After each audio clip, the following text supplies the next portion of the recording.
दोस्तों विश्वની મહાસત્તા કહેવાતા અને જગત જમાદાર અમેરિકા તમામ ક્ષેત્રોમાં તેની મહારત હાંસલ કરતું આવ્યું છે.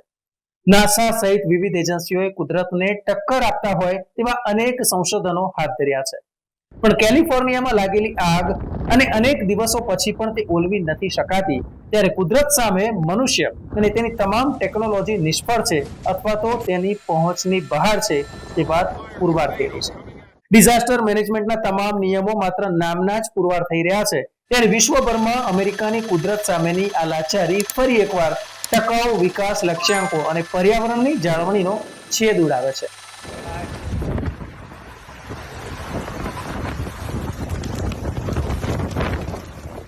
નમસ્કાર દોસ્તો, રિયલ વોઇસ ઓફ ઇન્ડિયામાં આપનું હાર્દિક સ્વાગત છે. મારું નામ છે નેહલ મોદી. દોસ્તો 7 જાન્યુઆરીના રોજ સવારે 10:30 કલાકે પેસિફિક પેલિસેડ્સ વિસ્તારમાં જંગલમાં અચાનક આગ લાગી.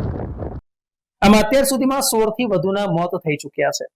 10,000 ઇમારતો અને 30,000 ઘરો પ્રભાવિત થયા છે. આમાં પેરિસ હિલ્ટન અને મેન્ડી મૂર જેવા ઘણા પ્રખ્યાત હોલિવૂડ કલાકારોના ઘરોનો પણ સમાવેશ થાય છે. ઉપરાષ્ટ્રપતિ કમલા હેરિસને પણ લોસ એન્જલસમાં પોતાનું ઘર ખાલી કરવું પડ્યું છે. જ્યાં નજર પડે ત્યાં આગના દ્રશ્યો, ઇમારતોમાં આગ, જીવ બચાવવા ભાગતા લોકો, લાચાર પ્રાણીઓ, ધુમાડાના ગોટે ગોટા અને આ બધાની વચ્ચે હેલિકોપ્ટરથી પાણીનો છંટકાવ. મિત્રો, અત્યારે અમેરિકામાં ઠંડીની ઋતુ છે, જંગલો ભીના છે, તો પછી આગ લાગી કેવી રીતે? ત્યારે વૈજ્ઞાનિકો તેના 2 કારણ આપી રહ્યા છે. એક તો એ છે કે જંગલમાં કેમ્પિંગ કરતી વખતે અથવા તો કોઈ પ્રવૃત્તિ કરતી વખતે કોઈકે આગ લગાવી હોય, જેમ કે તાપણું કર્યું હોય કે પછી કોઈએ જંગલમાં રસોઈ બનાવી હોય અને આગ જંગલમાં ફેલાઈ ગઈ હોય. સામાન્ય રીતે જૂન મહિનામાં વાતાવરણ સૂકું હોય ત્યારે આગ લાગવાની ઘટનાઓ વધારે બનતી હોય છે. અને બીજું કારણ એ છે કે કેલિફોર્નિયાના જંગલોમાં ઇલેક્ટ્રિક વાયરનું નેટવર્ક ફેલાયેલું છે. મિત્રો, આવી સ્થિતિમાં સૂકા ઝાડમાં આ વાયરોથી આગ લાગી હોઈ શકે. ત્યારે વીજળીના તારના જોખમથી બચવા અમેરિકન ડિઝાસ્ટર રિસ્પોન્સ નિષ્ણાતોનું માનવું છે કે આગનું જોખમ ઘટાડવા માટે આ તારને ભૂગર્ભમાં નાખવા જોઈએ.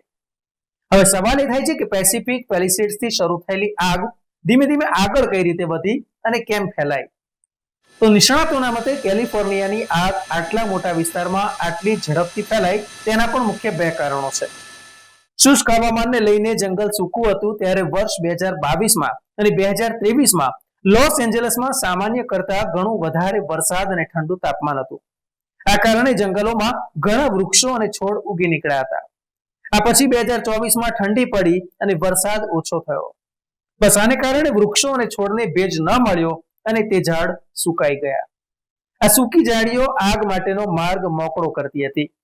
આ જંગલોમાં પાઇન વૃક્ષો પણ વાવવામાં આવે છે અને પાઇન વૃક્ષના પાંદડા તરત જ આગને પકડી લે છે.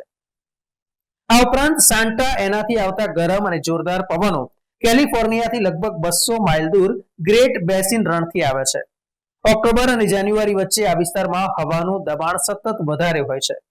આનાથી બનેલા ગરમ અને ઓછા ભેજવાળા પવનો નજીકના સિયેરા નેવાડા સાન્ટા એના ટેકરીઓ સુધી પહોંચે છે. આ પવનોને સાન્ટા એના પવન કહેવામાં આવે છે. ભારતમાં જેમ હિમાલયથી દિલ્હી અને ગુજરાતમાં ઠંડી આવે, બસ તેવી જ રીતે પર્વતીય ઘાટોમાંથી પસાર થતી વખતે પવનની ગતિ વધારે હોય છે. આ પછી આ જોરદાર પવન કેલિફોર્નિયા પહોંચે છે અને આ વખતે આ પવનોની ગતિ વધારે છે, જેને કારણે આગની જ્વાળાઓ ઝડપથી ફેલાઈ રહી છે. મિત્રો, આપણે પ્રશ્ન થાય કે આ આગમાં અત્યાર સુધીમાં કેટલું જાનમાલનું નુકસાન થયું? તો મળતી માહિતી અનુસાર આ આગ 35,000 એકર કરતા પણ વધારે વિસ્તારમાં ફેલાઈ ચૂકી છે, જેમાં 29,000 એકર વિસ્તાર સંપૂર્ણપણે બળીને ખાક થઈ ગયો છે. 10,000 થી વધારે ઘરો બળીને રાખ થઈ ગયા છે. તો $8 અબજ એટલે કે લગભગ 68,000 કરોડ રૂપિયાથી વધારેનું નુકસાન થયું છે. અત્યાર સુધીમાં 16 લોકોના મોત થયા છે અને મોતનો આંકડો સતત વધી રહ્યો છે. લોસ એન્જલસ કાઉન્ટી શેરીફ વિભાગે લગભગ 4 લાખ લોકોને ઘર છોડવાની ચેતવણી આપી છે અને તે જ સમયે લગભગ 3 લાખ લોકો એવા છે કે જે અત્યારે વીજળી ગુલ હોવાથી અંધારપટમાં જીવી રહ્યા છે. આગથી થયેલા વિનાશને જોઈને લોસ એન્જલસના કાઉન્ટી શેરીફ રોબર્ટ લુનાએ કહ્યું છે કે આગને જોઈને એમ લાગે છે કે જાણે આ વિસ્તારોમાં પરમાણુ બોમ્બ ફેંકવામાં આવ્યો હોય. આ દુર્ઘટનામાં માર્યા ગયેલા લોકોની સંખ્યા વધારે થઈ શકે છે. જંગલોમાંથી શરૂ થયેલી આ આગમાં માલિબુ અને પેસિફિક પેલિસેડ જેવા પોશ વિસ્તારોમાં સેંકડો ઘરો બળીને ખાક થઈ ગયા. આમાં પેરિસ હિલ્ટન, સ્ટીવન સ્પિલબર્ગ, બેન્ડી મૂર અને એસ્ટન કુચર સહિત ઘણા હોલિવૂડ સ્ટાર્સના ઘરોનો પણ સમાવેશ થાય છે. કેલિફોર્નિયાની આગ હોલિવૂડ હિલ્સ સુધી પહોંચી ચૂકી છે. ભારતમાં જેમ દેશના અને વિદેશી પર્યટકો મુંબઈ બોલિવૂડની મુલાકાત લેવા માટે આવતા હોય છે, બસ તેવી જ રીતે અમેરિકામાં હોલિવૂડ જોવા માટે વિશ્વભરમાંથી પ્રવાસીઓ અહીંયા આવે છે. પણ હાલ સ્થિતિ એવી છે કે પ્રવાસીઓ તો નથી આવી શકતા, પરંતુ જે સ્થાનિકો રહેતા હતા તેમણે પણ એ સ્થળ છોડવાનો વારો આવ્યો છે.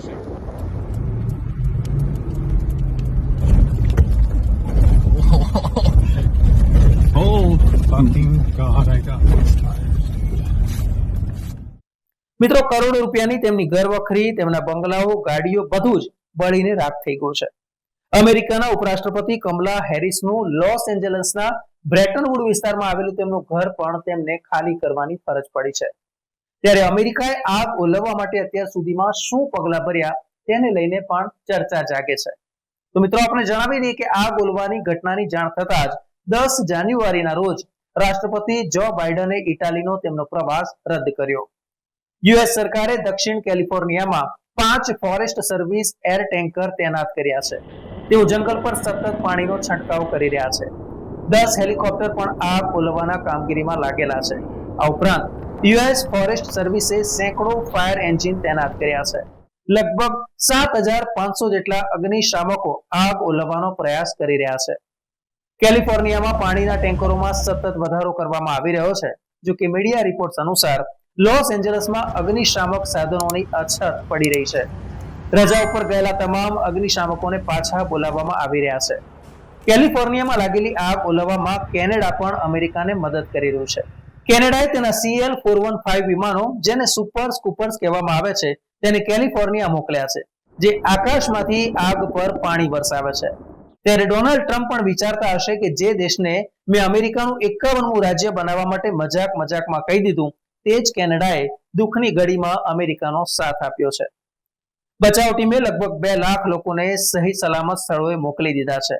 શાળાઓ અને સમુદાય કેન્દ્રો વગેરેમાં ઇમરજન્સીની સ્થિતિમાં આશ્રય સ્થાન બનાવવામાં આવ્યા છે.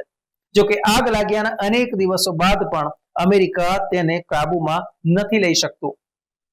કેલિફોર્નિયાના ગવર્નર દ્વારા જારી કરવામાં આવેલા એક નિવેદનમાં એવું કહેવામાં આવ્યું છે કે હોલિવૂડ હિલ્સ તરફ આગળ વધી રહેલી સનસેટ ફાયરને કાબૂમાં લેવામાં આવી રહી છે. કોઈ પણ દેશમાં આવી જો કોઈ ઘટના બને ત્યારે શાસક પક્ષ અને વિપક્ષ સામસામે આક્ષેપો કરે તે બાબત બહુ સામાન્ય છે, અને તેવી જ સ્થિતિ હાલ અમેરિકામાં છે.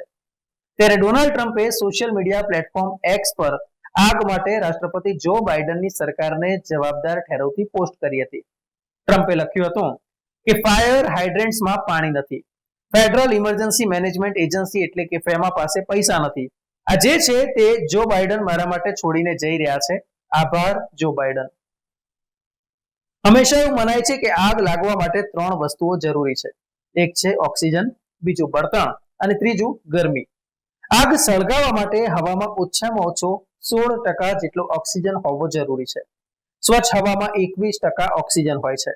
જંગલોમાં વૃક્ષો અને છોડ આગ માટે બળતણ તરીકે કામ કરે છે. એકવાર આગ લાગે પછી જંગલની હવા ગરમ થતા તેમાં રહેલો ભેજ ખોવાઈ જાય છે. ઝાડની સૂકી ડાળીઓ અને શાખાઓ સરળતાથી આગને પકડી લે છે.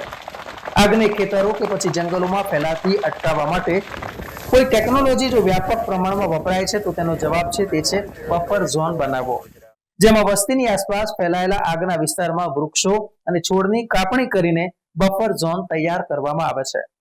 જમીન પર સ્થાપિત ઉપગ્રહો, ડ્રોન અને ઇન્ફ્રારેડ સેન્સર દ્વારા આગને ઝડપથી શોધી કાઢવાના પ્રયાસો હાથ ધરવામાં આવે છે. જંગલોમાં અને ખેતરોમાં પાકની કાપણીનો સમય હોય ત્યારે ઘણીવાર આગ લાગતી હોય છે. ભારતમાં ફેલાયેલી આવી મોટી આગ હોનારતની જો વાત કરવામાં આવે તો વર્ષ 2016માં ઉત્તરાખંડના જંગલોમાં ભયંકર આગ લાગી હતી. શિયાળાની ઋતુમાં તે સમયે વરસાદ નહોતો, એટલા માટે જંગલ વિસ્તારમાં ગરમી હતી. એપ્રિલની શરૂઆતમાં કેટલાક વિસ્તારોમાં છૂટી છવાઈ આગ ફાટી નીકળી હતી. ધીમે ધીમે આ આગ ઉત્તરાખંડના ગઢવાલ અને કુમાઉમાં ક્ષેત્રમાં ફેલાવા લાગી હતી. બંને વિસ્તારોના અનેક જિલ્લાઓમાં કુલ મળીને 4538 હેક્ટર જમીન આગમાં લપેટાઈ ગઈ હતી. આ સમયગાળા દરમિયાન કુલ 9 લોકોના મોત નીપજ્યા હતા અને 17 લોકો ઘાયલ થયા હતા. મે મહિનામાં વરસાદ પડ્યો હતો, જેની મદદથી સેના તેમજ એનડીઆરએફ ટીમે લગભગ 15 મે સુધીમાં આગ પર કાબુ મેળવ્યો હતો. કેલિફોર્નિયામાં લાગેલી આ આગથી લગભગ $15,000 કરોડ નું નુકસાન થયું છે. જંગલોનો નાશ થતા પર્યાવરણને વ્યાપક નુકસાન થયું છે. લાખો પશુ પક્ષીઓના આશ્રય છીનવાઈ ગયા છે. 12,000 જેટલી ઇમારતોને નુકસાન થયું છે અથવા તો પછી બળીને ખાક થઈ ગઈ છે. અમેરિકાની આ આગ અમેરિકાને સૌથી મોટા નુકસાન તરફ દોરી રહી છે. કેલિફોર્નિયાનો 30,000 એકરથી વધુ વિસ્તાર સળગી ગયો છે. રકૂન, મોર, અશ્વ, શ્વાન, શિયાળ સહિતના અનેક પશુ પક્ષીઓ પ્રભાવિત થયા છે. જે લોકોના ઘરે પાલતુ પ્રાણીઓ, ખાસ કરીને કૂતરા કે બિલાડી હોય, તેઓને પણ પશુ માલિકો એનિમલ સેન્ટરમાં મૂકવા માટે મજબૂર થયા છે. એનિમલ શેલ્ટર આવા પશુઓથી છલકાઈ રહ્યા છે. આગથી સમગ્ર ઇકોસિસ્ટમ ખોરવાઈ ગઈ છે અને તે વિસ્તારો હવે પહેલા જેવા જંગલો ફરી બની શકશે કે કેમ એ સૌથી મોટો સવાલ છે. પ્રાણીઓ ફરીથી તેમના નેચરલ હેબિટેટમાં જશે કે નહીં તે કદાચ આવનારો સમય બતાવશે, પણ અહીં કુદરતે ફરી એકવાર અમેરિકાની હવા કાઢી નાખી છે એ વાત ચોક્કસ છે. મિત્રો, મને આશા છે કે આ વિડીયોથી આપને ઘણી માહિતી પ્રાપ્ત થઈ હશે. જો આ કોન્ટેન્ટ આપને પસંદ આવ્યું હોય તો વિડીયોને લાઈક આપશો, ચેનલને સબસ્ક્રાઇબ કરશો. ધન્યવાદ. મિત્રો, આપ યુટ્યુબ ઉપરાંત ફેસબુક, ઇન્સ્ટાગ્રામ, એક્સ સોશિયલ મીડિયાથી પણ અમારી સાથે કનેક્ટ રહી શકો છો. દેશ વિદેશના તમામ સમાચારો વાંચવા માટે અમારી વેબ પોર્ટલ revolt.in ઓપન કરશો. ધન્યવાદ.